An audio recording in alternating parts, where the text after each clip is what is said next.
Donc j'ai, pour ma part, un premier amendement qui concerne les SDF. D'ailleurs, la délibération elle-même indique que les dispositifs mis en place, je cite, ne sont pas à la hauteur des besoins. Donc ça prouve bien qu'il y a un problème. Je prends l'exemple d'une ville comme Cannes qui, dès le départ, dès le début du confinement, a mis en place un lieu unique, en l'occurrence le Palais des Festivals, pour accueillir tous les sans domicile fixe de la ville dans des conditions sanitaires et d'hygiène qui permettent de stopper la diffusion du virus.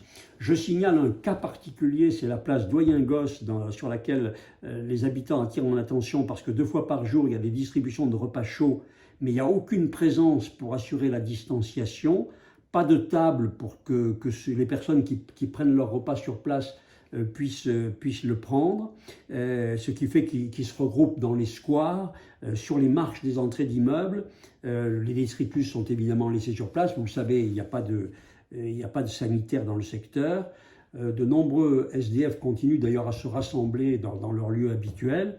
Et je crois que vous avez annoncé, j'ai lu que la métro mettrait en place un centre d'accueil de 34 places à la tronche, à mon avis très tardivement, mais il vaut mieux tard que jamais, alors que les besoins de l'agglomération ont été chiffrés à 350 personnes, dont 80 enfants. Donc mon amendement est le suivant: organiser au plus vite l'espace public aux abords des lieux de distribution des repas, en gérant la distanciation, en mettant en place toutes les conditions sanitaires et d'hygiène qui permettent de préserver les populations concernées, les Grenoblois et l'environnement. Et deuxièmement, décide de mettre à disposition et d'aménager un lieu unique ou un lieu important, type Alpexpo, afin de recevoir et de confiner dans des conditions sanitaires protectrices tous les sans-abri, en sollicitant bien sûr, pour pas que la ville le fasse seule, tous les partenaires institutionnels et associatifs. Ça c'est le premier point, c'est la question des sans-abri et des SDF.